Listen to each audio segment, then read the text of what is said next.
o início é muito similar. Sempre são, parece um clichê, parece que todas as bandas combinaram, mas é exatamente assim. Então, amigos que têm um convívio em comum. Cada data center está sendo construído praticamente um por dia no Brasil. Porque toda grande empresa está fazendo o seu data center. Porque por mais que você invista, né, a tua empresa invista em qualidade, isso chegar lá na pessoa que está comprando, muitas vezes ela não tem essa percepção que tem por dentro da porta da tua empresa. O que eu acho uma boa sonoridade, o outro guitarrista nosso não acha. É que é a mesma coisa de carro, né? Mesma Carro, coisa. olha, quantos carros tem?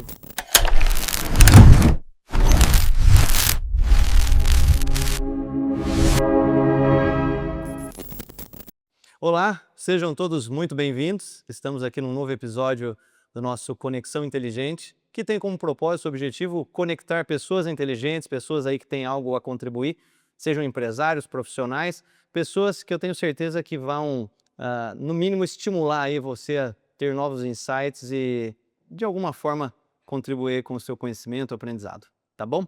Queria apresentar aqui o nosso convidado de hoje, o Alexandre, que é uma figuraça, vocês vão ver, muito rock and roll na veia, né, além de muita qualidade. Não vou me estender, não, queria te passar a palavra, se puder só me explicar um pouquinho o que você faz, quais são as suas atividades no ramo profissional, no ramo de hobby e no que as duas se fundem aí no meio do caminho. Perfeito.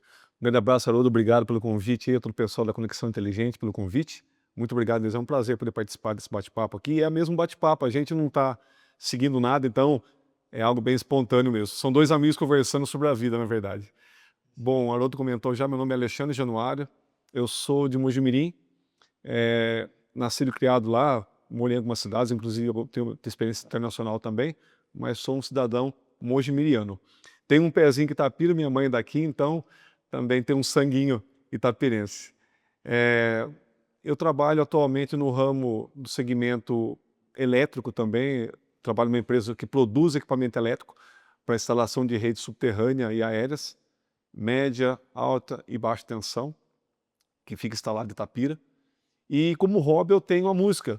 E eu costumo dizer que a música ela não é escolhida, ela que nos escolhe. E foi o caso meu também, assim como meu ramo e segmento profissional, que é a qualidade. Eu também fui escolhido para trabalhar em qualidade. Ela me escolheu, estou nela já aí há 25 anos, eu diria, e na indústria há 35 anos. Tenho 51 anos de idade, a serem completados agora, dia 20 de dezembro. Eita. E é uma longa batalha, mas são contínuas vitórias também, o que é melhor ainda, né? Não só batalhas, sim vitórias também, graças a Deus. Viu? E aí você falou internacional, onde você já morou? Morei na Argentina durante 3 meses, a trabalho. Eu morei na cidade de Esperança, que fica na província de Santa Fé. Então eu fazia auditoria em fornecedores, nessa ocasião o fornecedor estava meio dando problema na empresa que eu trabalhava, então eu fiquei lá meio que internalizado lá, fazendo visitas, fazendo reunião, conduzindo algumas melhorias que foram aplicadas à empresa e teve um resultado bastante positivo. Além da cultura que eu adquiri também, claro. Sim, e gostou de morar lá? Sim, muito bom. Há uma lenda no Brasil que argentino, né, não gosta brasileiro, tem uma rincha. Nossa, que equívoco. Eu já fui armado lá, já não vou falar besteira, senão vão me apedrejar. Pelo contrário, eles têm uma admiração muito grande para o brasileiro. Pelo menos nas regiões interioranas, salvo Buenos Aires, são muito receptivos, são cuidadosos com o brasileiro, é até bonito de ver. Sim, até porque eu acho que o Brasil ele representa um papel muito importante na América Latina, né? O maior país da América Latina. Sim, sim, eu diria que sim. E a influência nossa não é só econômica, ou a influência pelo tamanho, pela nossa potência, é também cultural. Eles se baseiam na gente em muita coisa que fazem também lá. Isso é muito bacana, isso é muito legal. Poxa, que bacana. E me diz uma coisa, em que momento chegou essa condição da música na tua vida? Foi ao contrário, que nem você falou, a música te encontrou, mas você desde pequeno já tinha essa habilidade em instrumento musical? Desde muito jovem, Haroldo. Eu lembro assim que a música, né, o rock especificamente, um primo meu ouvia música, ouvia rock. E ele tinha pilhas de discos, né? E tinha um aparelho de som bacana, aqueles antigos, né? Aquele 13 em 1. Exato, isso mesmo. E eu gostava muito daquela minha tia, porque eu ia vê-lo ouvindo música. E obviamente você começa a ouvir a música também, aquele começa a ficar familiar, você começa a simpatizar por por uma banda aqui, e isso foi tomando uma proporção grande. Isso começou com 8 anos. Aí com 11, 12 eu já queria um instrumento, já queria aprender alguma coisa. E o primeiro que eu escolhi, de novo, por isso que eu falo que é uma escolha, né? Você não escolhe nada. O primeiro que eu gostei era guitarra. E já deu certo, e já começou a fluir aquilo.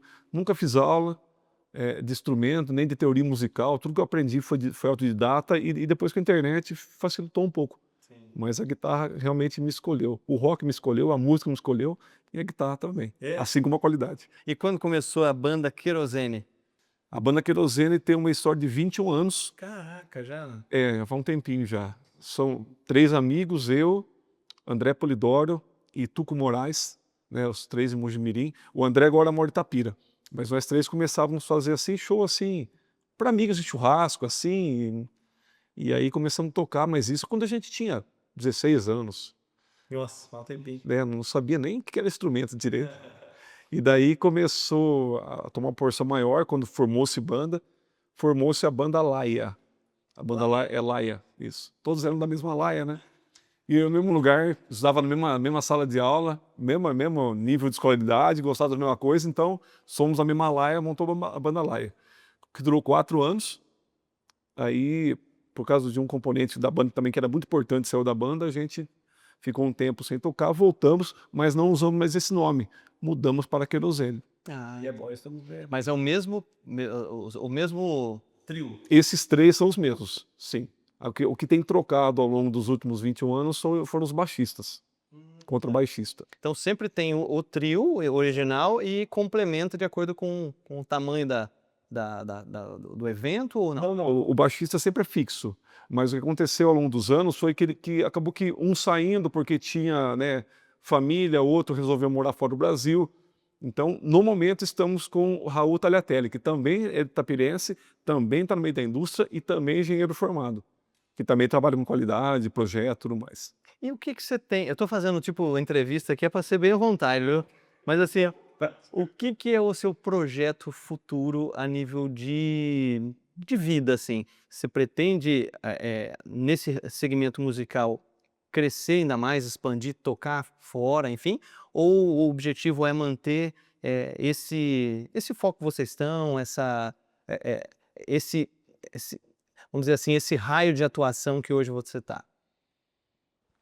Haroldo, a gente, quando começou a banda, nunca pensamos atingir o nível que a gente atingiu hoje. Nem em qualidade musical, nem em equipamentos, nem onde o som chegava. Já chegamos muito além do que a gente queria, ou imaginava que iria chegar. Então, acho que hoje, falar que a gente vai tocar num Rock in Rio, não é essa a intenção. Até porque a gente ia ser só mais uma banda lá, iniciante, né, apesar de ter 20 anos, que não ia ter nenhuma expressão, digamos assim. Por que eu tô te perguntando? Quando você ouve história, por exemplo, que nem eu tive recentemente no show lá do Jota Quest, fomos no show do Capital, fomos no show, assim, de bandas de rock do Brasil, Piadas no circuito nacional. o início é muito similar. Sempre são. Parece um clichê, parece que todas as bandas combinaram, mas é exatamente assim. Então, amigos que tinham um convívio em comum, começou a tocar para uma rodinha de amigos, aí alguém viu, levou para um bar pequeno, e assim foi. Sim, e eu queria convidar vocês, viu? Quem ainda não foi no show do Querosene, é muito bom, muito bom. Apareça, vai ser um prazer ter-os conosco. Não, e você olha esse rostinho aqui, você não tem ideia do que o bichinho se transforma, viu? Vira um roqueiro mesmo, toca Queen, toca heavy metal, toca rock nacional, de todo tipo, é muito bom. E no dia a dia só falta usar terno e gravata. Já usei, houve empresas que tinham que usar terno e gravata no dia a dia, então quem via eu tocando e via no dia a dia... Não, eu não acredito. A tua voz, cara, porque a tua voz ela é grave aqui. O que tu faz cantando, eu falei, rapaz, eu ouvi, não, eu falei, não é ele, não. Trocaram lá, tá gravada. Aí que você tá vendo que é playback. Tá gravado. Não, mas felizmente a gente, talvez o tempo de atividade, de experiência, traz essa flexibilidade com voz e também. Eu não sei dançar um passo de dança, não sei dançar nada, mas na hora de tocar ali, com a guitarra na mão, me vira até piroleta no chão, então é interessante, por isso que eu falo que a música que escolhe, né? Você é uma pessoa que vai ter isso, você vai ter isso com você. Então você pode não querer, você pode evitar, não vou parar com isso. Em dado momento você vai voltar e vai querer fazer. E hoje, por exemplo, você também tem posso considerar que a atividade musical é uma profissão também ou não? Não é uma profissão? Hoje ela é um hobby que é muito levado a sério por todos nós da banda, pelos 4, a gente investe nisso tempo, energia e dinheiro, mas não é Cada um tem uma profissão formalizada. Não que o músico não seja profissão, sim, mas existe uma atividade principal aí. exato, isso mesmo, que vamos dizer, é a formadora de renda. A banda traz uma renda? Traz. De subsistência? Não. Não, é só realmente para poder manter os gastos, o que a música já traz por si próprio. Um instrumento bom hoje em dia está na faixa dos 20 mil reais, 30 mil. Nós temos instrumentos nesse nível. Então, obviamente, tem que ter um cuidado especial. Não é qualquer pessoa que mexe. Não pode pôr, por exemplo, uma bateria boa, não pode pôr uma pele ruim. Tem que ter uma pele boa. Isso também é caro. Então, serve para atender a necessidade da própria banda. E você hoje trabalha na área da qualidade? Exato. E olha para você ver, a gente está falando de equipamento bom, de a manutenção, né, o suprimento de Sim. tudo ser bom, e isso tudo tem duas questões. Tem um resultado melhor na performance da música, mas consequentemente custa mais caro para poder manter e sempre estar repondo equipamentos ou entrando com equipamentos mais modernos, sempre que vai entrando, principalmente hoje, tudo que envolve o som, né? Hoje em dia a qualidade do som envolve desde o cabo, né? Você pode dizer melhor que é revestido ali com uma película de ouro. Eu lembro que, nossa, quanta diferença que tem para a gente ter uma qualidade. Não é só ter uma voz bonita. Para chegar até o meu ouvido, tem que passar por todo o processo ali. Numa empresa, hoje, por que se tem uma pessoa da qualidade? Eu não tem uma máquina que produz tô fazendo uma pergunta e essa é a resposta, né? Porque eu também sou empresário. Mas uma máquina que já produz, eu comprei uma máquina que vai produzir, por exemplo, componente elétrico. Teoricamente, ela tem que entregar o que eu comprei. Por que eu tenho que ter uma estrutura da qualidade na empresa? Porque a qualidade tem uma visão independente. Eu costumo dizer que a qualidade é o vínculo entre a produção da empresa, né, o que a empresa realmente fabrica, com o cliente.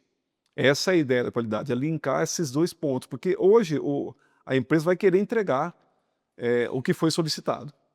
E o cliente quer receber, Que ele comprou. só que bom. Bom, quando ele define o preço no contrato, ele não necessariamente sabe todos os trâmites o qual o item dele vai passar, mas ele quer o item bom, quer um item aprovado, que quando ele mandar para o cliente final, quando for fazer uma instalação, no nosso caso, por exemplo aqui, ele não quer ter dor de cabeça. Quem que vai fazer essa condução, quem que vai enxergar com os olhos do cliente? É a qualidade. Tanto é que numa reclamação, quem que responde pelo problema? Não é a produção que supostamente gerou a falha, Sim. é a qualidade. Porque hoje tem muita empresa que não tem esse departamento da qualidade. Tem o departamento de produção, mas não necessariamente tem o departamento da qualidade, né? Com mais você vai crescendo, você vai estruturando a tua empresa. Vou falar, por exemplo, uma empresa, uma sorveteria, dando um exemplo aleatório que veio na cabeça. Pô, você tem uma máquina que faz sorvete. Não necessariamente você tem um departamento da qualidade que testa o sorvete para saber se ele está dando um padrão desde o primeiro ao último exemplar ali do sorvete, né? A, a empresa que você trabalha hoje, ela tem hoje a ISO 9001. Sim. O que a ISO trouxe de vantagem? Por que hoje o empresário que está assistindo hoje a gente, que não tem esse departamento de qualidade, poderia se interessar por uma certificação ou por um departamento da qualidade? Quando a nossa empresa optou em fazer uma certificação, eu diria a formalização da certificação, ela já estava trabalhando nisso há algum tempo. Então ela já tinha todos os modos operantes que a ISO ia exigir. Exato. Quando a ISO veio, foi só a cerejinha do bolo, né? Foi só realmente uma formalização. Olha, vim dizer que está tudo realmente bom. E realmente estava muito bom. A minha vinda veio para selar essa rotina que estava sendo criada ali, né? Hoje o empresário pode usar também a ISO 9000 de várias formas, mas a intenção principal da ISO o que é? É agregar valor ao produto e ao processo. Não é a certificação. A certificação hoje em dia muitas empresas não exigem. Por exemplo, carros japoneses não exigem certificação, mas a quantidade de requisito que eles exigem para você fornecer é muito maior do que uma certificação. Sim. E todo mundo quer fornecer para a empresa japonesa, porque é uma vitrine. É uma vitrine. Se você comprar um carro japonês hoje em dia, é só de status. sinal de qualidade. Sim. São as empresas que dão maior quantidade de garantia. Então, a certificação, de modo geral, ela tem que deixar de pensar assim, eu preciso da certificação, que eu tenho que ter certificado para o meu cliente. Não, eu tenho que ter um sistema funcionando. Toda uma sistemática robusta, padronizada e eficiente, ao meu favor. Sim. Não ao favor de uma certificadora que vai vir, né, seja lá de onde for, da Itália, dos Estados Unidos, e fala assim, você está bom, você pode vender para todo mundo com o meu selo. Não, eu preciso de uma certificação minha, eu preciso saber que o meu processo é bom e funciona bem. Tem uma coisa que a gente sempre vê assim, né? A gente hoje depende de pessoas. Então, se eu não tiver um processo, eu tenho pessoas na minha organização. Daqui a pouco, uma dessas pessoas vai embora. Ou seja, se eu não tenho um processo, o próximo que chegar vai falar, agora eu vou fazer do meu jeito. Exatamente. Então, o produto final nunca vai sair igual. Você falou da sorveteria, que é um bom exemplo. Quem que passa a ser o controle de qualidade de uma sorveteria? O cliente final. Se tiver ruim, o cara não volta nunca mais. Aí então não tem segunda chance. Entendeu? Essa é a diferença. Então a qualidade acaba sendo realmente esse vínculo, esse filtro.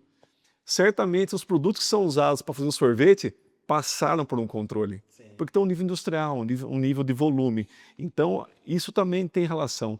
Se a pessoa fabrica para volume, para grandes entregas, para grande disseminação do produto, ela tem que ter alguém que fala assim, puxa, olha, o meu cliente que ontem era o Adolfo não é mais só o Adolfo, é o Adolfo, o Eduardo, o Marcelo e o Jandrei.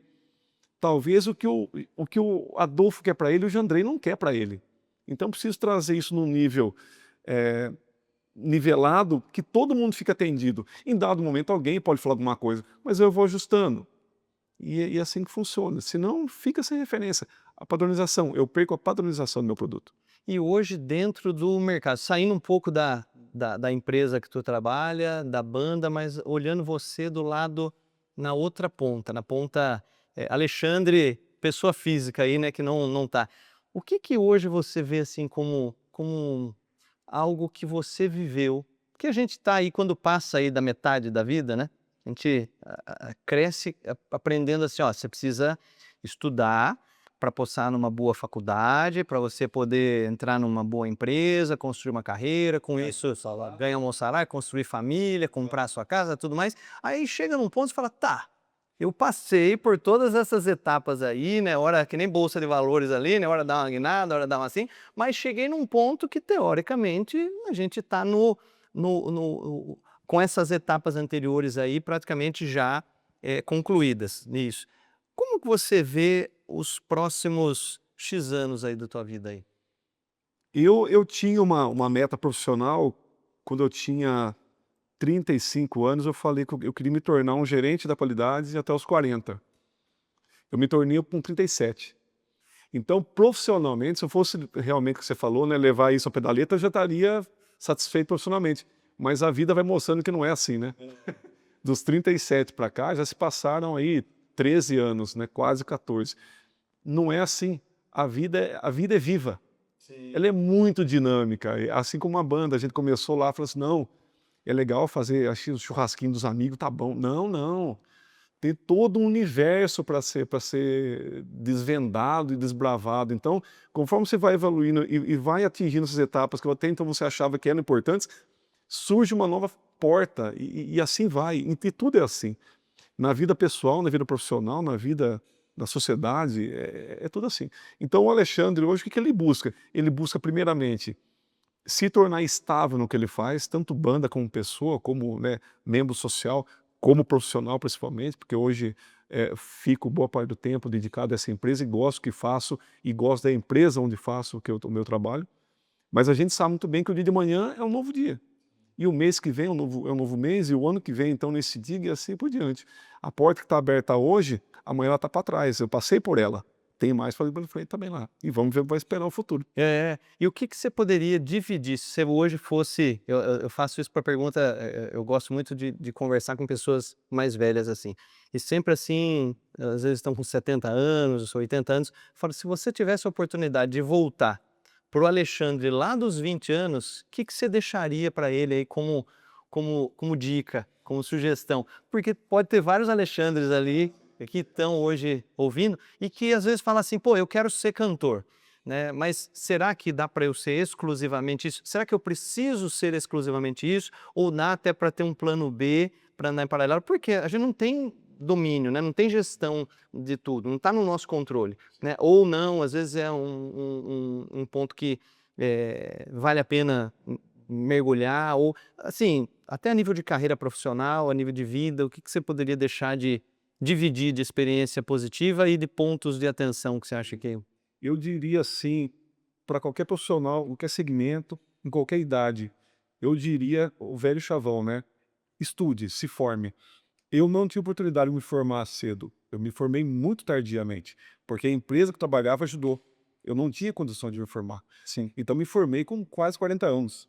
Então já era pro padrão, né, social, já é tardio. Mas eu nunca deixei de estudar, né? Então eu fiz bastante Senai, bastante curso que era possível fazer. Eu fiz o que era possível, eu fui fazendo. E isso ajudou na minha carreira, inclusive depois de formado. Mas quem puder estudar, hoje em dia tem a FATEC, tem a ETEC, tanto aqui Itapira como Julim, vai estudar. Sim. Busque conhecimento. Isso é Você importante. comentou até na parte de música, né, de guitarra, você nunca teve aula. Não, Hoje em dia, conhecimento, não pode nem dizer que não tem como aprender. Sei. Você não precisa, antigamente, para aprender, tinha que se inscrever em alguma coisa. É. Hoje em dia, você vê no YouTube, você tem ali conhecimento. O próprio a inteligência artificial hoje, né, a quantia de informação e de conhecimento que tem ali é absurdo. É muito vasta, né?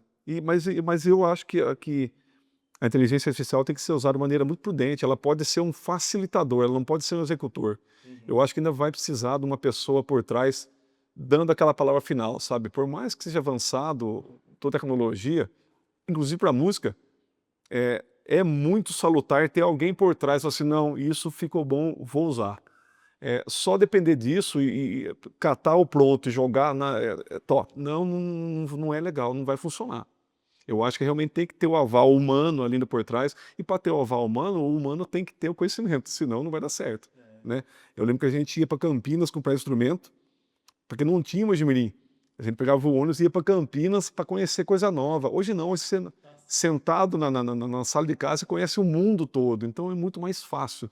Isso não te exclui de buscar experiências, de buscar algo vivo, algo físico para conhecer e ver como funciona. Entendi. Então você estava contando da parte de conhecimento, que hoje, para uma dica aí para quem tá nesse Alexandre lá, né, na fase Alexandre, Isso, 20 anos lá, que colocou como meta atingir uma função aí, um cargo na empresa aos 37 anos, uma família. Hoje, como que é a sua família? Você é casado? Você é Eu solteiro? sou separado, eu me casei com uma itapirense, me separei, mas hoje estou muito bem também com a Nádia, minha namorada. A gente está 2 anos juntos já, e ambos caminham juntos. Ela também é uma supervisora do segmento de escritório de contabilidade, também bem estável profissionalmente, temos uma idade parecidíssima, então tô bem alinhado também. E ela mora lá ou mora aqui? Moro em Mojimirim, Mojimirim. acompanha todos os shows também, conhece a banda também há algum tempo, então é bem legal talvez isso. Eita, que bacana. Bacana. E o que você dividiria, você falou a parte de conhecimento, né?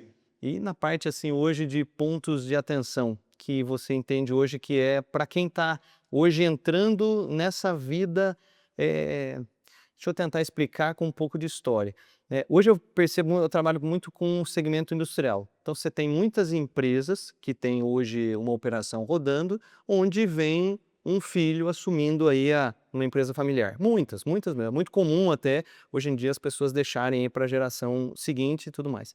E você tem situações onde empresas são com cunho exclusivamente privado, onde você tem um diretor contratado, onde esse diretor automaticamente depois contrata um gerente, que depois assume a sua gestão, ou seja, quebra essa condição. Quando é mais técnico, você busca no mercado uma mão de obra qualificada para aquela função. Quando você tem uma mão de obra familiar, normalmente é ao contrário, né? Ela tenta moldar aquela pessoa para aquela função e não... Separar ela aquela empresa, na verdade, o segmento. Isso.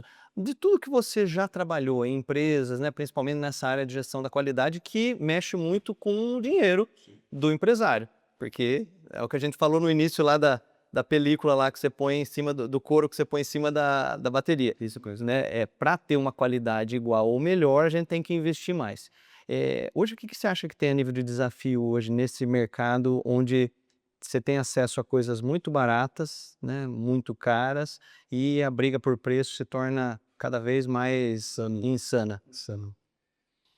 A gente tinha uma mania de falar, né, no meu tempo, né, parece que eu tenho 90 anos, mas enfim, no meu tempo, falava-se muito que a China, né, falava China, ela se assemelhava ao Paraguai, né? Ah, que não sei o que, coisa da China, nossa, não vale nada. A gente sabe que não é bem assim. Existe na China, sim, é um mercado mais pop, digamos assim, para atender uma necessidade pontual de algumas empresas, de alguns consumidores finais, mas existe sim um segmento chinês que é extremamente bem conceituado em qualidade. Produto não tão caro, com qualidade altíssima. Muito. Carros têm exemplo disso aí, equipamentos, exemplo disso aí. Então eu acho que assim, o conhecimento tem que ser buscado, né? E se a pessoa quiser encontrar o bom, não investindo tanto é possível, mas tem que ter muito conhecimento por trás. Então é importante que a pessoa vá atrás, sim, busque conhecimento, inclusive em onde encontrar tal necessidade dele, por exemplo. Mão de obra é um negócio mais complicado, pô, a gente está passando por um perrengue no lugar. Exato. Há alguns anos atrás, temia-se o apagão energético. Sim. Você lembrar disso aí, né? Tanto quanto eu. Falava-se muito sobre isso aí. Então, mas falava-se muito não, que daqui a X anos vamos ter um apagão de energia. O apagão de energia não veio porque empresários responsáveis, inteligentes, seguraram a onda. Mas a mão de obra, o apagão de mão de obra, ninguém segurou. Ninguém pôde controlar. E ele aconteceu. Estamos vivendo, eu acho que, um momento de ramp-up dele. Não está na pior condição, mas já está aparecendo. Principalmente a mão de obra de cunho operacional. Sim, Né? exato. Porque a mão de obra técnica tem vaga, realmente, né? Mas está uma disputa maior, porque as pessoas estão realmente hoje, infelizmente, essa geração nova, tem muitos que antigamente, como você e muitos outros, tinham essa ambição por crescer, ou seja, eu vou conquistar, vou me formar para conseguir um bom emprego, para conseguir um bom salário, para eu comprar minha casa, meu carro.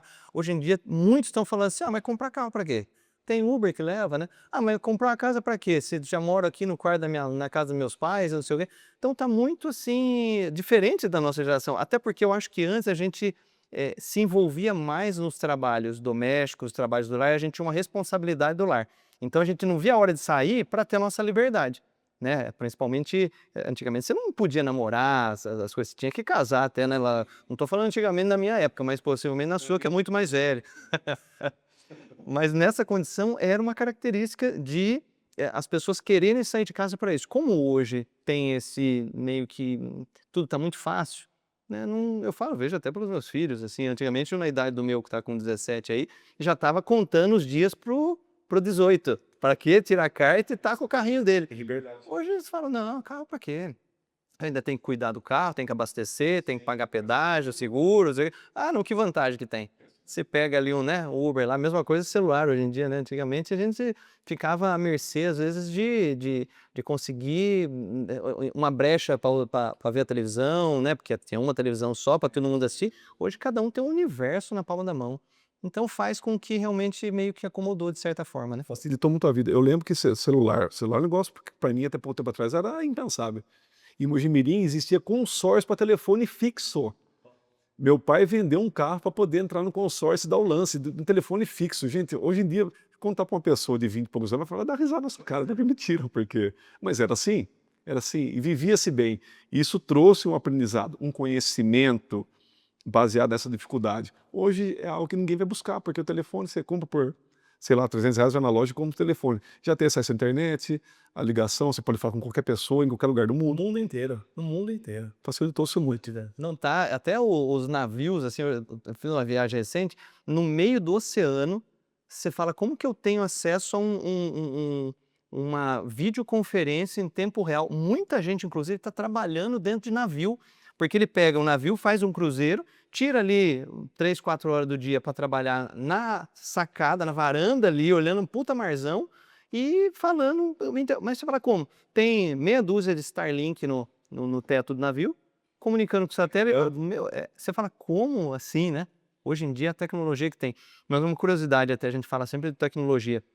Hoje, até inteligência artificial, uma coisa que a gente está vendo cada vez mais, está tendo muito data center, que são hoje, vamos dizer assim, o local onde concentram o processamento de dados da inteligência artificial, dos bancos, dos planos de saúde, das grandes redes aí tem que ter um lugar que processa a informação. Quando a gente entra lá no banco e automaticamente vê quanto a gente tem na conta, vê o limite do cartão de crédito, vê se está no cheque especial, consulta o seu score, né, o seu Será. Essa comunicação toda está sendo feita via data center. Cada data center, a nível de curiosidade, gasta a energia de uma cidade de 80 mil pessoas. Cada data center está sendo construído praticamente um por dia no Brasil. Por quê? Toda grande empresa está fazendo o seu data center. Você vê a Unimed, para eu consultar ali a minha rede referenciada ali para saber se eu estou no plano, se fazer um agendamento, é um data center que está processando. Então é muita energia, muita energia. Antigamente se que um sonho tem uma pequena, Não usina elétrica, mas as empresas faziam uma subestação. Lembra? Tem muita empresa que tem nosso próximo passo aqui, eu estou projetando, o ano que vem teremos uma subestação aqui nesse terreno lá, porque não queria correr o risco com essa energia. Hoje em dia, a subestação é um data center, né, voltado à sua necessidade. Sim, e olha que interessante, o data center, o que gasta energia não é o processador, é a climatização do lugar. Então, a quantia de processadores gera tamanho calor que faz com que o ambiente fique extremamente quente e ele desarme, desligue. Sim. Então, você tem que climatizar Refrigerar. ali, e isso com ar-condicionado e com tubinho de água, né, com troca de calor, o chiller, Sim. para conseguir. Olha só para você ver, gasta-se de energia para resfriar o equivalente a uma cidade inteira. Então, você falou do colapso energético, uma coisa que a gente está vendo muito é isso. É, a gente tinha antes uma quantia de energia que o país utilizava, que era o quê? Para suprir a demanda industrial e a demanda da população no seu ambiente doméstico, né? Hoje, o que que entrou de novo? Primeiro, entrou um aumento da população, que é natural de se ter. Antigamente a gente falava que o Brasil tinha lá 200 milhões, agora já dá 210 milhões, 220 milhões, ou seja, 10, 20 milhões a mais de pessoas. Sim. A condição hoje do acesso ao conforto está aumentando. Então, antigamente, quem tinha um ar-condicionado em casa? Quem tinha uma televisão? Hoje em dia, tem televisão em todos os cômodos, tem ar-condicionado em todas as... Ele é doméstico também, vários tipos e tamanhos e Em todos, em todo lugar. Principalmente a automatização, né? Antigamente era um forno a gás, hoje em dia é forno elétrico, aqueles... Teu forno normal, o forno micro-ondas, a adega... a fritadeira, o micro-ondas, mais o fogão convencional também. Isso, que também agora tem aquele por indução, né? Sim, Muita energia elétrica está consumindo. O calor, né? A temperatura do planeta está esquentando, faz com que fique mais tempo o ar-condicionado ligado. também. Então, é uma soma de coisas que faz com que a energia aumente. Carro elétrico chegou, né? Também. E vamos dizer agora esses data centers voltados.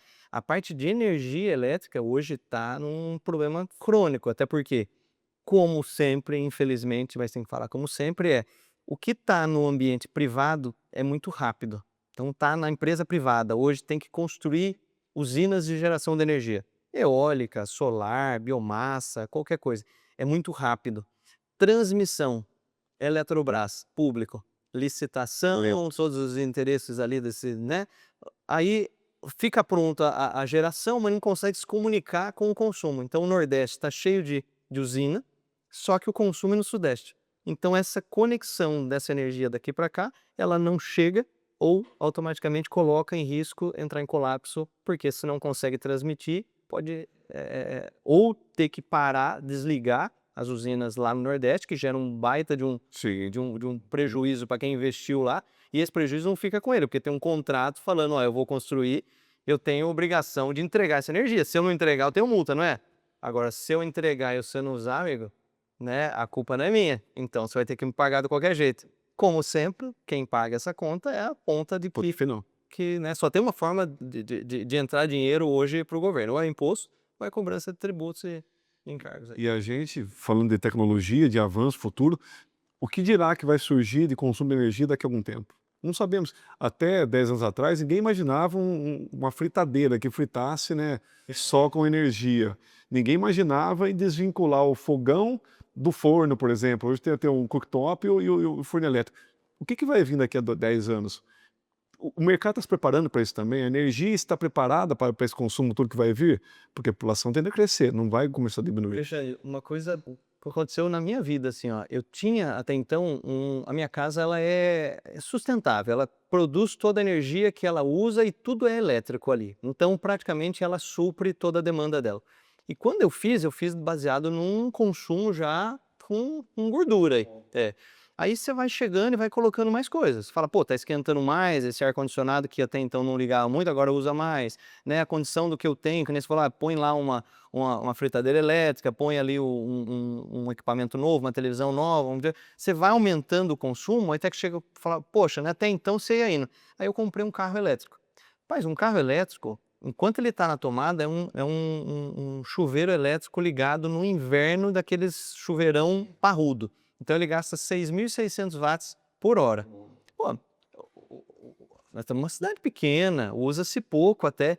Pô, pelo menos ali 2, 3 vezes por semana se abastece. Pô, 2, 3 vezes por semana fica ali 3, 4 horas na tomada.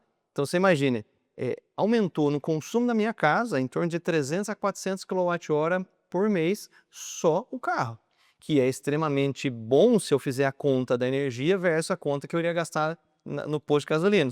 Mas o aumento dessa energia não se tinha isso. Exato. E 300, 400 kWh, minha casa gastava 800, 50% mais, né, de energia. Com um item. Um item. Tô falando de uma pessoa no interior do estado de São Paulo e tal.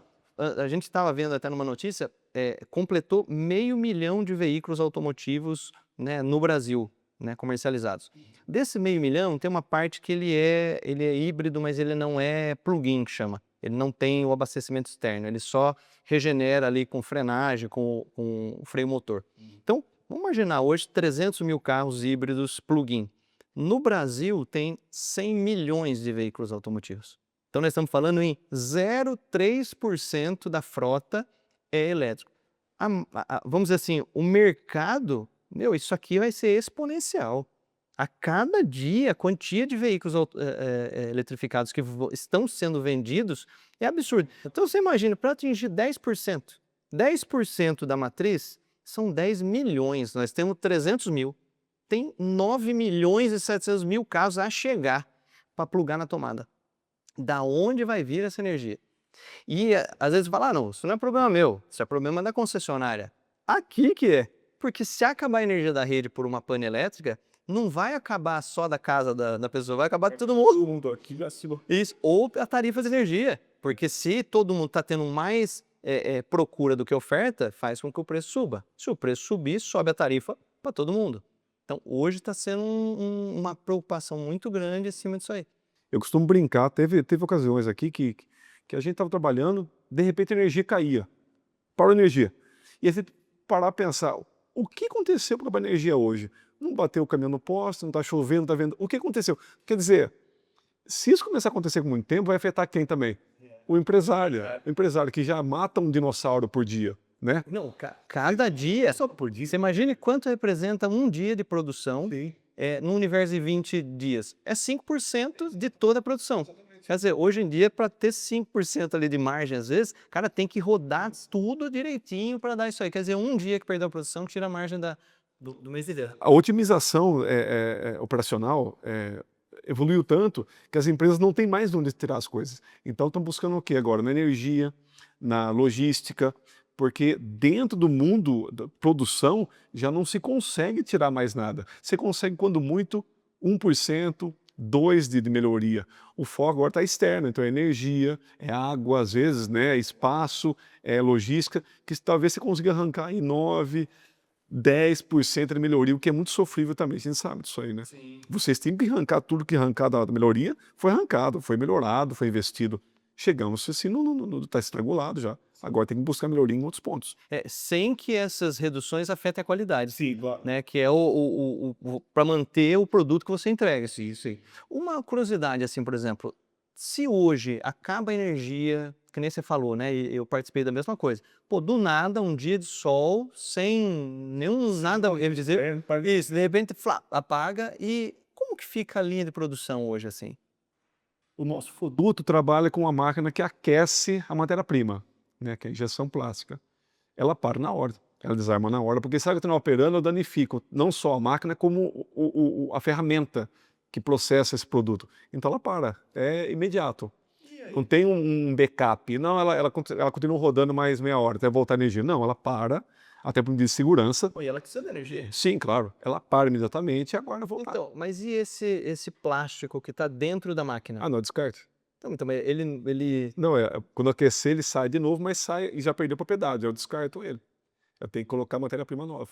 Então não perco só produtividade, eu perco matéria-prima também. Sim. Eu não perco tempo de produção, eu perco material de produção. E tempo, quando a gente fala de produção, gente, né? A matéria-prima é uma coisa, mas gente é algo perecível. Você não Sim. consegue guardar, né? Gente, ó, parou a energia, senta lá, depois volta. Quietinho já volta. Essa 1 hora que parou aqui, nós vamos estender 1 hora um pelo outro. Não dá. Sim.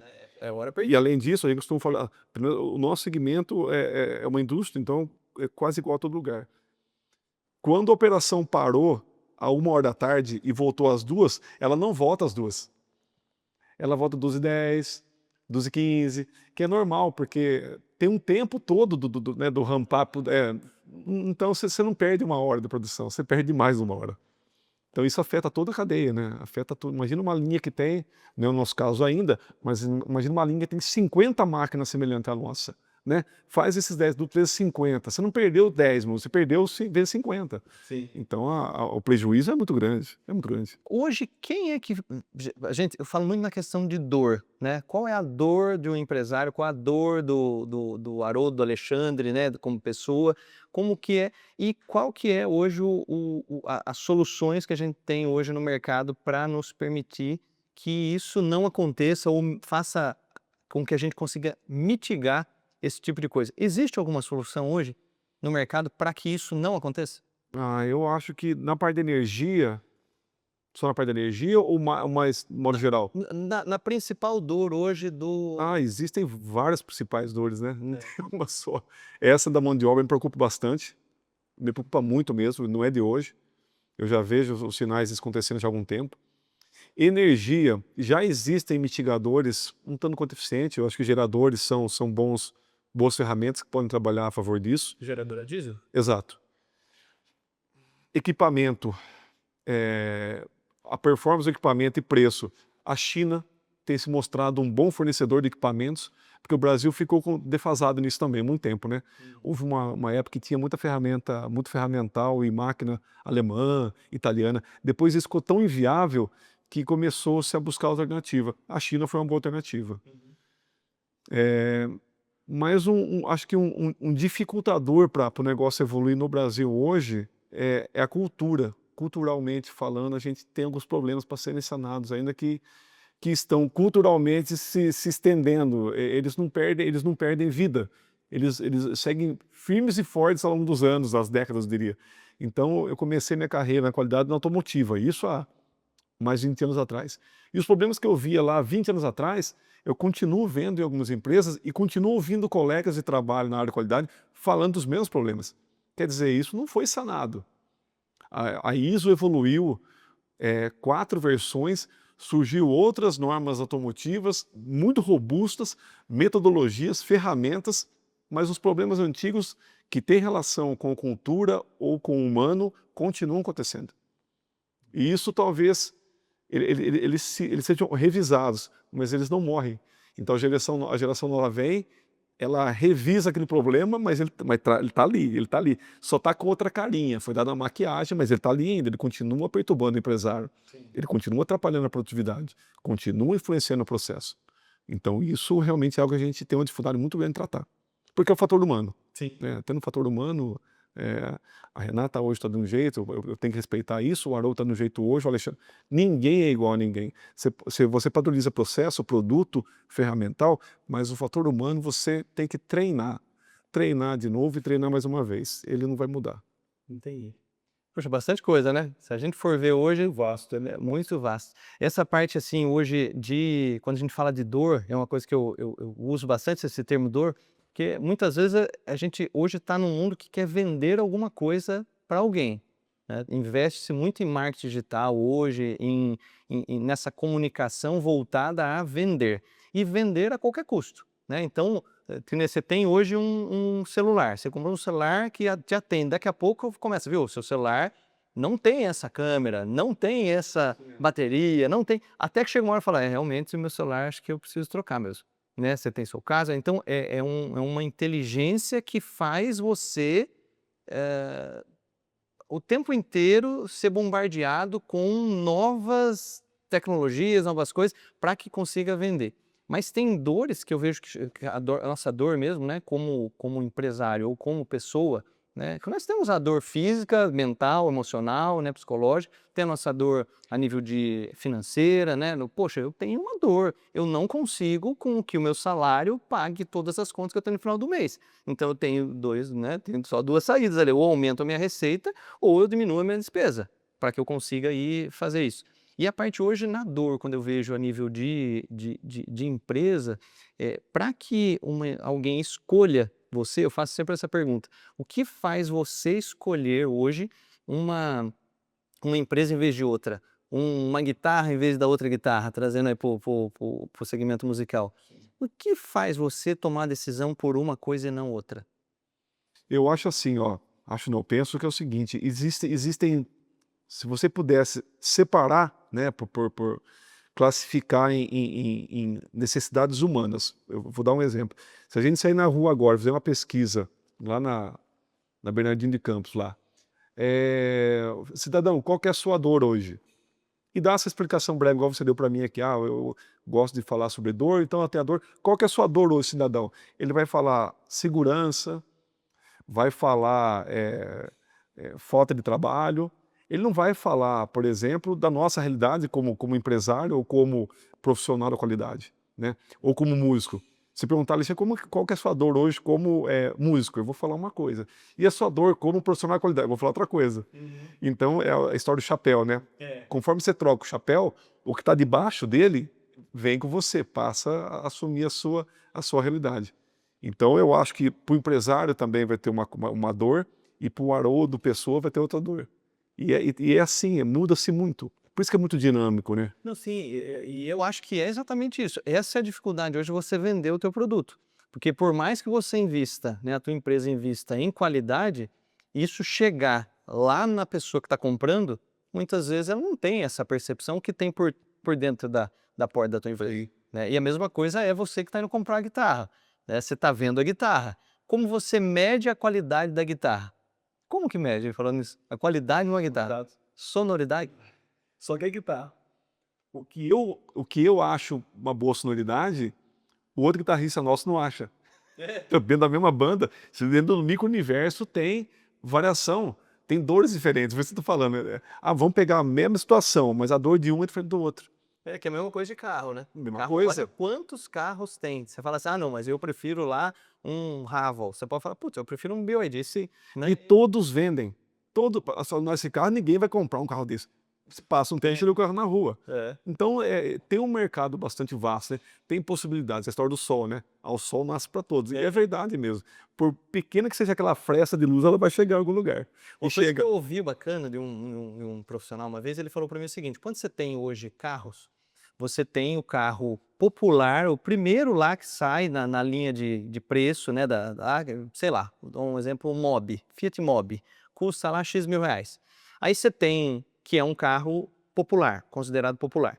Aí você tem o carro médio porte, um Corolla, um Honda Civic, um Jeep, né? Enfim.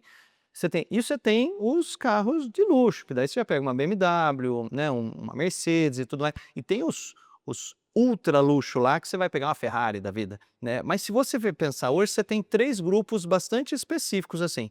Então, se eu tentar oferecer um Fiat Mobi para um empresário hoje bem-sucedido, um presidente de uma grande organização, ele vai se sentir até insultado, ofendido. Ele vai falar, tá, mas você está me oferecendo, né, um carro popular? Poxa, não faz sentido. Então não adianta eu querer ir para ele explicar todos os benefícios de um carro popular. Não faz sentido para ele aqui, né? Mas faz todo sentido para uma pessoa que tem uma moto, né? E que vai ser o primeiro carro. Carro de entrada, ou às vezes eu preciso, né, de um carro popular para ter um custo menor, porque nesse momento eu estou formando um patrimônio, então não posso investir tanto aqui. Como tem o carro da meia ali, o médio porte ali. Porque se eu falar para o meu pai hoje, poxa, você não pega uma Mercedes? Eu falo, pô, eu não vou investir dinheiro, mas eu nem viajo com o carro, né? Eu só fico aqui na cidade e tudo mais. Pô, então pega um Mobi. Aí não, né? Já passei a vida inteira trabalhando, também não vou ficar num carro. Então, olha para você ver a importância de saber a comunicação do teu produto. Todos são muito bons, mas cada um tem um público. Até mesmo porque mesmo o carro popular mais simples tem um padrão de qualidade que ele tem que seguir. Até para poder sair numa linha de produção e todos são iguais, né? E tudo mais. Eu faço muito treinamento em empresas também. Todas as empresas que eu entro, eu faço treinamentos, né? Então, para trazer um comparativo, eu costumo falar sobre refrigerantes. Eu não vou falar as marcas aqui, porque, que nem um amigo ele falou, não tem nem patrocínio, vou fazer isso aí. Mas existe uma marca de refrigerante muito vendida no Brasil, e existe uma outra marca que virou até piada, existem até memes sobre ela, né? Depois te falo os bastidores, mas enfim. Ambos são certificados. Um custa R$10 a garrafa, o outro custa R$3. O que custa R$3 não tem qualidade? Tem. Quem falou que não tem? Ele atende um nicho específico e atende com a qualidade que ele oferece. E é consumido. Ou seja, até o cliente final, que é o melhor termômetro de qualidade, ele resolve, ele atende o problema dele. E o outro lá, que é altamente vendido, propagandas lindas na televisão, também atende todos os públicos, inclusive aquele ali. Mas em dado momento, aquele outro mais em conta também está atendendo, está satisfazendo a necessidade dele. Então, qualidade tem muito relação com isso. É muito da visão do cliente. Se eu não me engano, existe uma concepção, se você puxar na internet, ele vai até falar. O que é qualidade? Ela cita cliente. Quando fala cliente, é o fator humano. O fator humano é oscilante, ele é dinâmico, então ele pode variar. Inclusive hoje, o que você gosta hoje não é o que você gostava ontem, e certamente vai mudar amanhã. Então, assim, é totalmente dinâmico, você não pode amarrar. Não, eu gosto do refrigerante X porque ele tem gostinho de maçã. Não, exatamente, não é. Amanhã você vai provar outro e vai ter acesso a outro. Aquele de maçã não é tão gostoso, esse de abacaxi é mais gostoso. E assim vai. E assim vai. A gente fala de processo, né? Uma coisa que eu gosto muito de referenciar é a parte de, assim, hoje, quando você faz uma viagem, você entra num hotel, ou você entra num cruzeiro, ou você entra num resort, assim, tem gente entrando e saindo o tempo inteiro, cara, e, assim, é sincronizado o negócio. Da hora que você entra, a cama tá arrumada, tem a comida no negócio, tem toda a parte assim a geladeira tá sempre abastecida, tá tudo lavado. Meu, como aquilo funciona numa sincronia. Aí você fala, mudou o gerente de lavanderia. Não vai mudar nada, porque o padrão está desenhado, né? O processo está desenhado e aquilo continua. Meu, aquilo lá para a vida. Aí você vê como funciona, porque é muita gente.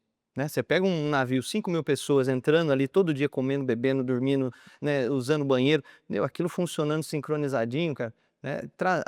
O que a gente aprende, às vezes, olhando em tudo que a gente vai, né, você falou da China, se você olha lá, aquele mundo de gente usando tudo, né, 1,5 bilhão de pessoas usando estrada, usando trem, meu, e aquilo não para. O Brasil é super populoso e tem 200 milhões. Tem 7 Brasil junto, no mesmo lugar lá, e olha, é impressionante, ele é muito bacana. Mas esse processo, eu gosto assim, é importantíssimo. Às vezes o processo muito bem elaborado, ele supera uma mão de obra muito boa, qualificada, inclusive. Existem 2 referências internacionais de controle de processo. Uma é a NASA, a outra é a Disney. O processo de limpeza, organização da Disney é tão bem feito que ninguém vê. Ninguém vê. Você só vê o produto final, que é a entrega, porque eles fazem de madrugada. Existe uma equipe que entra de madrugada fazendo toda a parte de limpeza, reabastecimento, organização, e ninguém vê. Quando você acorda outro dia para visitar com seu filho lá, está tudo pronto de novo. E a NASA faz isso de maneira muito, muito boa também. A NASA inventou uma ferramenta para controlar o processo, para evitar falha, para prever uma possível falha. Então, eles conseguem prever que haja uma falha, se ela acontecer, qual é o efeito dela, qual a severidade dela e quantas vezes ela pode acontecer.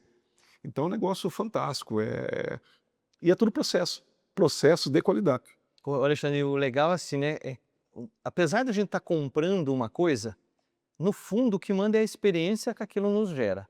Né? Você vai num restaurante, você vai comer uma comida. Por mais que você está comendo arroz, feijão, ou comendo um peixe, uma carne, alguma coisa, uma coisa é o alimento que vai te trazer nutrientes para o seu corpo. Outra coisa é a experiência que você tem em estar lá. A música ambiente que está tocando, a climatização do ar, a apresentação do prato.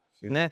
Vamos dizer assim, a harmonização daquele prato, opções que você tem de beber, seja um vinho, uma cerveja ou, né, um refrigerante, uma água, o que vai te... Meu, na hora que você sai daquele restaurante, você jogou ali na mesa 300, 400 reais, às vezes você sai e fala, putz, que experiência. Olha que gostoso, ainda mais se você está acompanhado, dali tudo flui melhor, né? Agora, quando você vai num lugar, você pode pagar 30 reais. Se a comida vier ruim, né? Se o negócio vier, você fala, puta, que dinheiro mal pago, né? Exato. Pô, e era comida. Comida por comida, né? Não é, é a experiência que gera. E uma coisa que eu também sempre coloquei, pelo menos no meu negócio, eu trabalho com energia fotovoltaica. Pô, energia fotovoltaica, todo mundo fala, olha, eu coloco uma energia para você no seu telhado, né? Hoje, até numa época eu estava colocando uma cerca elétrica na minha casa, né, aquela concertina assim, o pessoal falou, a gente também monta usina solar, se você quiser a gente monta aí. Eu falei, mas o que que tem a ver, né, com o teu negócio? Ele falou, não, é porque eu já montei lá na casa do meu cunhado, puta, é super fácil, cara, a gente compra lá, né, tá tudo certo. Então aí dentro dessa condição é que eu tenho que ter a experiência tua que está comprando a usina. Então a experiência sua como quem está comprando quer receber igual ou melhor, né, ao que foi ele comercializado. Segundo, dentro de uma condição de segurança, porque, pô, você já imaginou? Um cara cai do telhado, morre no seu quintal, seu filho saber que, né, que tinha um morto ali, pelo amor de Deus. Aí você fala, que absurdo. Absurdo nada, pô. Nós estamos falando de trabalho com 1.500 volts, numa altura que normalmente é no mínimo 4 metros de altura ali, que é do telhado, né? Enfim, mas é um assunto aí que se a gente entrar, vai longe. É um dos motivos que eu orgulho muito da empresa que eu estou hoje. Muita gente, a gente faz recebe muita visita, homologações, e todo mundo que vem, já de cara, ele é surpreendido pela experiência, né? Ele viu que, opa, se eu vim com a percepção de vir buscar um produto, já estou equivocado. Eu vim buscar a qualidade de todo o contexto. Então, um processo bem feito, uma empresa estruturada e muito bem localizada, tudo isso faz diferença no negócio, com certeza. É Você algo pode inimitável. comprar a melhor coisa, se aquela coisa começar a dar problema e não tiver assistência técnica, rapaz, tu maia aquilo na parede. Usando a sua experiência no restaurante, você já comeu um wagyu servido no chão, por exemplo? Comeu o quê? Aquela carne wagyu servida no chão? Não. Ninguém faz isso. Vai ter todo um contexto para servir uma carne dessa, né? Até o garçom vai vir perfumado, com perfume bom, porque todo o contexto diz respeito ao preço.